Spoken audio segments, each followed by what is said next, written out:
নমস্কার আমার আপনজনেরা, রুদ্রবার্তায় আপনাদের সকলকে স্বাগত জানাই। আমি রুদ্রপ্রসাদ ব্যানার্জি। আজ ঐতিহাসিক 21শে জুলাই। ঐতিহাসিক 21শে জুলাই মানে 1993 সালে 21শে জুলাই, যেদিন পুলিশের গুলিতে মৃত্যু হয়েছিল যুব কংগ্রেস কর্মীদের। সেই দিনকে স্মরণ করে 21শে জুলাই শহীদ দিবস পালন করা হয়, যেটা কংগ্রেস করত। তারপরে তৃণমূল কংগ্রেস তৈরি করার পরে মমতা বন্দ্যোপাধ্যায় সেটাকে নিজেদের করে নিয়েছিলেন এবং 21শে জুলাইয়ের অনুষ্ঠান নিয়ে বারংবার আমরা বিভিন্ন সময় বিভিন্ন কিছু দেখেছি। তৃণমূল ক্ষমতায় আসার আগে তৃণমূলের যে অবস্থান ছিল, ক্ষমতায় আসার পরে 2011 সালের পর থেকে তৃণমূল কংগ্রেস কার্যত 21শে জুলাইটাকে শহীদ দিবসের জায়গায় বিনোদনের দিবস করে ফেলেছিল। পাগলু ড্যান্স আমরা দেখেছিলাম প্রথম 21শে জুলাই। অবাক হয়ে বাংলা ভেবেছিল 21শে জুলাই অ্যাকচুয়ালি শহীদ দিবস নাকি কি। তো সেদিন থেকে শুরু করে 2025 সালে 21শে জুলাই অবধি যে শহীদ দিবস 21শে জুলাই আমরা দেখেছি, ডিম ভাত দিবস হয়ে গেছিল কার্যত, সেগুলো কার্যত এবার সব শেষ। আজকে একটা অদ্ভুত জিনিস দেখলো গোটা বাংলা, যে বাংলা কোনোদিন ভাবেনি এরকম একটা জিনিস দেখবে। অন্তত আমার মনে হয়, আপনি ভেবেছেন যে 21শে জুলাইয়ের দিন আপনি দেখবেন তিনটে জায়গায় তৈরি হবে, তিন জায়গায় 21শে জুলাই শহীদ স্মরণে ওই আপন মননে রক্ত নিন শোধ করো বলে শহীদ দিবস পালন করবে। তিন জায়গার মধ্যে দুটো জায়গা হচ্ছে এমন যেটা নিয়ে বাংলা কিন্তু আজকে চিন্তা করছে। সেটা কি? ঠিক ধরেছেন, তৃণমূল কংগ্রেস, ঋতব্রতপন্থী তৃণমূল কংগ্রেস, আর একটা হচ্ছে মমতাপন্থী তৃণমূল কংগ্রেস। কিন্তু অভিষেক ব্যানার্জি মানে মমতা বন্দ্যোপাধ্যায়ের ভাইপো বারংবার বলে দিচ্ছেন যে ওই যে কংগ্রেস তৈরি হয়েছে, আরেকটা কংগ্রেস মানে তৃণমূল কংগ্রেস, সেটা হচ্ছে বালিশ চাটা। যাদের বিরুদ্ধে ভুরি ভুরি অভিযোগ, তারা এখন হয় পুলিশের কাছে ধৃত, না হলে বালিশ চাটা ঋতব্রত। বলেছেন তো। আর আমরা সবাই জানি এই রাজ্যে তৃণমূল কংগ্রেস মানে যে সরকার অত্যাচার করে এতদিন, সেটাকে আমরা সবাই বলতাম চটি চাটা। তাই কার্যত দুভাগে বিভক্ত হয়ে রয়েছিল আজকের এই 21শে জুলাইয়ের শহীদ সভা। শহীদ সভা দেখতে গিয়ে আমাদের মনে হচ্ছিল আজকে, যদিও গতানুগতিক ব্যাপার ছিল যে 2011 ক্ষমতায় আসার পর থেকে প্রথম দিকে একটু একটু হলেও সিপিএম এর বিরুদ্ধে বলতেন মমতা ব্যানার্জি, তারপরে দেখা গেছে পুরোপুরি সিপিএম কে ছেড়ে দিয়ে লাগাতার বিজেপির বিরুদ্ধে বলতো। মানে আমি মমতা ব্যানার্জি মানে চটি চাটার কথা বলছি, তৃণমূল। তো তারপরে যে তৃণমূল দেখছি মানে যেটা বালিশ চাটা তৃণমূল যেটা হচ্ছে আর কি, সেটা পরে বলছি, চটি চাটা তৃণমূলের কথা বলছি, মানে কালীঘাট তৃণমূল। তো সেই তৃণমূলের একদম 2011 থেকে 2021 নয়, মোস্ট প্রবলি হচ্ছে 2020 অবধি আমরা দেখেছি লাগাতার কি বলে গেছে, লাগাতার তার একটাই কথা বলে গেছিল, বিজেপি বিরোধিতা। কোথাও তাদের জায়গা ছিল না সিপিএম এর বিরোধিতা। মানে যে সিপিএম এর জন্য, যে সিপিএম এর কারণে মৃত্যু হলো কংগ্রেস যুব কংগ্রেস কর্মীদের, যাদের ঘিরে শহীদ সব দিবস পালন করা হচ্ছে, সেই সিপিএম সম্বন্ধে বা বামপন্থীদের সম্বন্ধে একটা শব্দ ইউজ করতো না মমতা বন্দ্যোপাধ্যায়। তার সবকিছু ছিল বিজেপির বিরুদ্ধে। 2021 পর থেকে দেখেছি লাগাতার বিজেপির বিরুদ্ধে বলে যেতেন, এবং তখন এসে গেছিল একটাই নাম, সেটা হচ্ছে শুভেন্দু অধিকারী। 2021 আপনি যদি দেখেন শহীদ সভা বা শহীদ দিবস পালন 21শে জুলাই, তো সেখানে দেখবেন প্রত্যেকবার ব্রিগেডে তিনি বলতেন কি, ব্রিগেডে না যদিও ভিক্টোরিয়া হাউসের ওখানে হতো, তো ওখানে কি বলতেন, একটাই কথা বলতেন তিনি, যে শুভেন্দু অধিকারীর বিরুদ্ধে, মানে সবাই মিলে শুভেন্দু অধিকারীর বিরুদ্ধে বলতো। আজও একই অবস্থায় রয়েছে, মানে আজও বলতে হচ্ছে শুভেন্দু অধিকারীর বিরুদ্ধে বা বিজেপির বিরুদ্ধে। কিন্তু আজকে পটভূমি পুরো চেঞ্জ। আজকে আমরা যেটা দেখলাম সেটা কি পেলাম বলুন তো, ভালো করে খেয়াল করে দেখেছেন? ঋতব্রত মানে যেটা বালিশ চাটা বলা হচ্ছে যে তৃণমূল, সেই তৃণমূলের বক্তব্য কি ছিল? সেই তৃণমূলের বক্তব্য ছিল অভিষেকের বিরুদ্ধে। ওখানে দাঁড়িয়ে গদ্দার বলা হচ্ছিল অভিষেকের জন্য তৃণমূল ভেঙে গেছে, তাই না? আবার এদিকে দেখুন মমতা বন্দ্যোপাধ্যায় মানে যেটাকে চটি চাটা বলেন অনেকে, সেই কংগ্রেস, সেই তৃণমূল কংগ্রেস, তাদের বক্তব্য ছিল গদ্দারের জন্য। এখানে গদ্দার আবার কিন্তু ঋতব্রত। গদ্দার শব্দটাকে একই জায়গায় রেখে দিয়েছে তৃণমূল কংগ্রেস, কিন্তু নাম পরিবর্তন হয়ে গেছে। আজকে রাজ্যের মুখ্যমন্ত্রী হচ্ছেন শুভেন্দু অধিকারী, যিনি সত্যিকারের শহীদদের কথা ভাবেন বা ভেবেছেন বা ভাবছেনও। বিজেপির শহীদ পরিবারদের জন্য তিনি যেভাবে ভেবেছেন ঠিক একইভাবে ভেবেছেন, কিন্তু সেই দিনের সেই 93 সালে শহীদদের কি হয়েছিল, কেন হয়েছিল, এই সমস্ত কিছু তদন্ত তিনি করবেন এবং যথোপযুক্ত শাস্তিও হবে, এটা তিনি বলেছেন। কিন্তু মমতা বন্দ্যোপাধ্যায় ক্ষমতায় এসে এটা করেননি। যে ঋতব্রত বন্দ্যোপাধ্যায় আজকে তৃণমূলের বিরুদ্ধে বলছে, মানে মমতা পন্থী তৃণমূলের বিরুদ্ধে বলছে, সেই ঋতব্রতই ছিল সেদিন কিন্তু সিপিএমে, যদিও বাচ্চা ছিল কিন্তু তবু সিপিএমে ছিল। অর্থাৎ এই যে একটা জিনিস আমরা দেখছি আজকে, অদ্ভুত লাগছিল। কোনো নায়ক নায়িকার ভিড় আমরা দেখলাম না মমতা ব্যানার্জির ওই পাশে, মানে পাগলু ড্যান্স বা অন্য ড্যান্স, কোনো ড্যান্সই হলো না। আজকে মমতা বন্দ্যোপাধ্যায়ের ওই তৃণমূল কংগ্রেস, মানে যেটাকে কালীঘাটে তৃণমূল বলছে বা অনেকে বলছেন চটিচাটা তৃণমূল, সেই চটিচাটা তৃণমূলে আজকে কিন্তু কোনো র্যাম্প ছিল না, যেখানে হেঁটে হেঁটে হাঁটতে হাঁটতে বলতে বলতে যাচ্ছেন, এসব গল্প ছিল না। না অভিষেক ব্যানার্জির সেই জায়গা ছিল, ডায়লগ মারছিলেন, স্বভাব সিদ্ধ ভঙ্গিতে ডায়লগ মারছিলেন এবং কর্মীদের বিপদের মুখে ঠেলছিলেন, সেটা ঠিক একই জায়গা ছিল।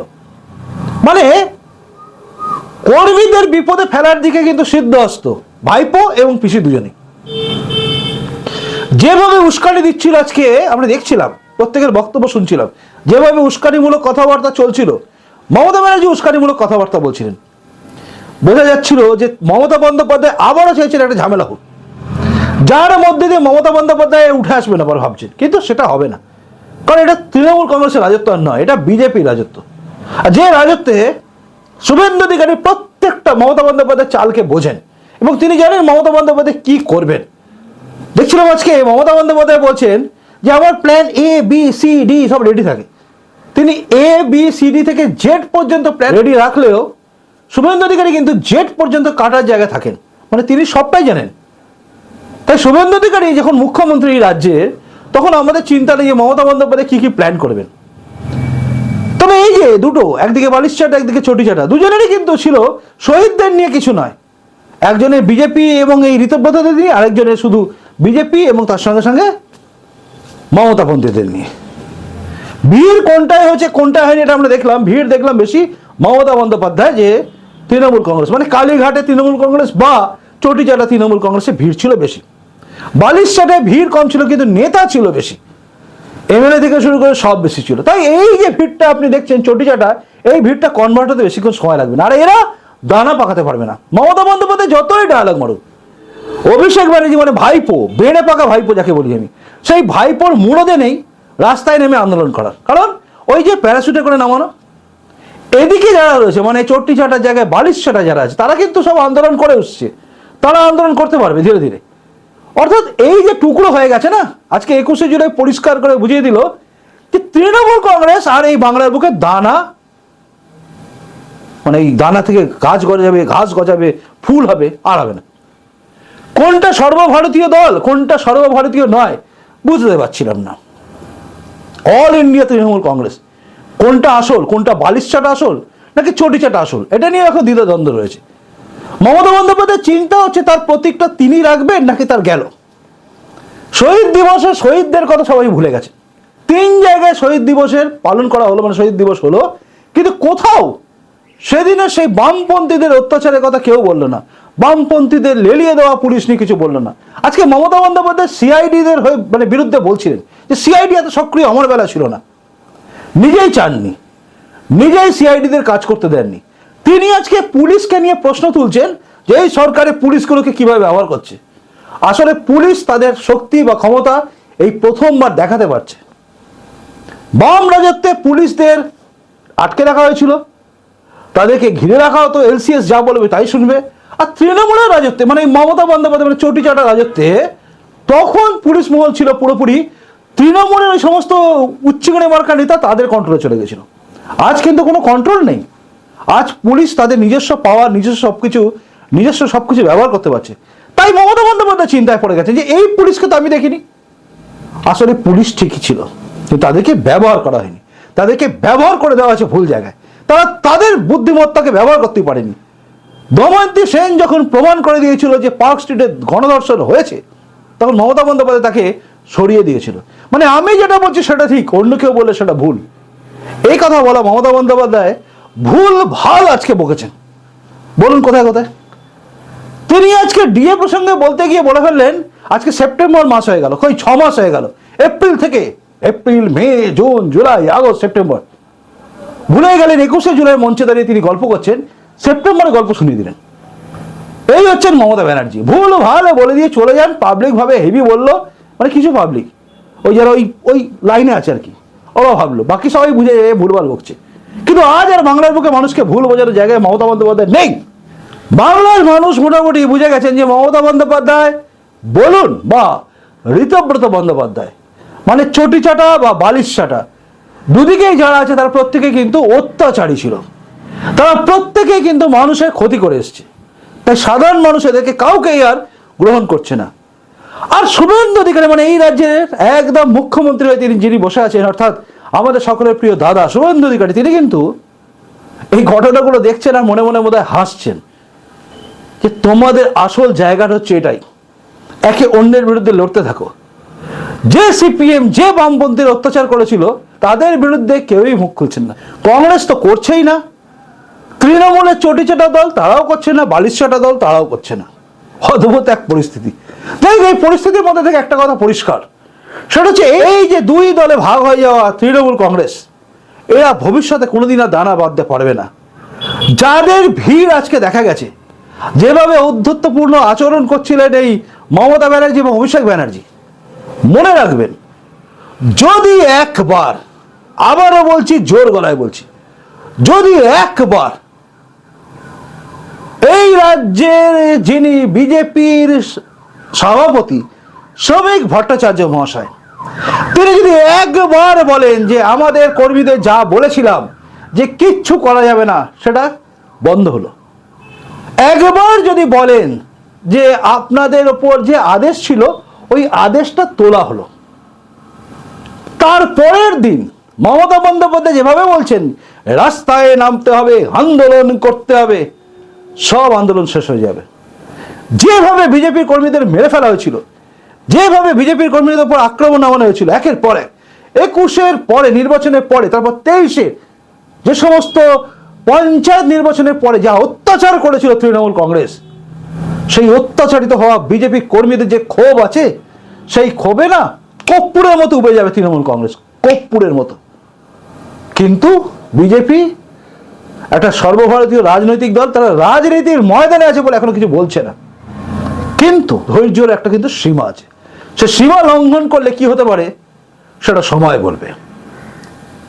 বিজেপির কর্মীরা সকলে কিন্তু দলীয় আনুগত্যকে মেনে চলছেন। মমতা বন্দ্যোপাধ্যায় ডায়লগ মারছেন বড় বড়, তিনি আবার গুন্ডা দমনের কথা বলছেন। তিনি নিজেই বলতেন আমি গুন্ডা কন্ট্রোল করি। আজকে গুন্ডারাও পাশে নেই, আর গুন্ডাদের জনগণ খুঁজে বেড়াচ্ছে। সব কটা তৃণমূলে যারা অত্যাচার করেছিল, সে এপক্ষই হোক আর অপক্ষই হোক, মানে বালিশ চাটাই হোক আর চটি চাটাই হোক, সব কটা অত্যাচারী তৃণমূল কংগ্রেসের নেতা এবং যারা কাউন্সিলর সব পালিয়ে পাচ্ছে। কাউকেই রেহাত করছে না কিন্তু সাধারণ জনগণ। কোন বিজেপি কর্মী তৃণমূলে কোনো নেতার সঙ্গে কথা বললেই সাধারণ মানুষ তাকে বলছে কিরে সেটিং হয়ে গেল নাকি, ধরা না পড়লে পর্যন্ত জনগণ বলছে সেটিং হয়ে গেছে নাকি, এখনো ধরছেন না। অর্থাৎ জনগণ এখনো পর্যন্ত তৃণমূল কংগ্রেসকে ক্ষমা করার জায়গা নেই। তাই সাধু সাবধান, খুব সাবধান মমতা ব্যানার্জি এবং অভিষেক ব্যানার্জি। উস্কানি দেবেন না, উস্কানি দেওয়ার ফল হবে কিন্তু উল্টো। আজ আপনাদের পাশে কিন্তু দলদাস হয়ে থাকা পুলিশ নেই, আজ পুলিশ রয়েছে কিন্তু নিরপেক্ষ জায়গায়, এবং সেখানে দাঁড়িয়ে প্রত্যেকটা বিচার হবে। মানুষকে মিথ্যা কেসে ফাঁসানো মমতা বন্দ্যোপাধ্যায়ের দল মানে চটি চাটা তৃণমূল আজকে বড় বড় কথা বলছে। বালিশ চাটা তৃণমূল দেখছি বড় বড় কথা বলছে। আরে লজ্জা থাকা উচিত আপনাদের, পুরো দলটাই তো করাপ্টেড। ববি হাকিম থেকে শুরু করে যারা আজকে বালিশ চাটায় আছে তারাও করাপ্টেড, আর এদিকে যারা আছে এরাও করাপ্টেড।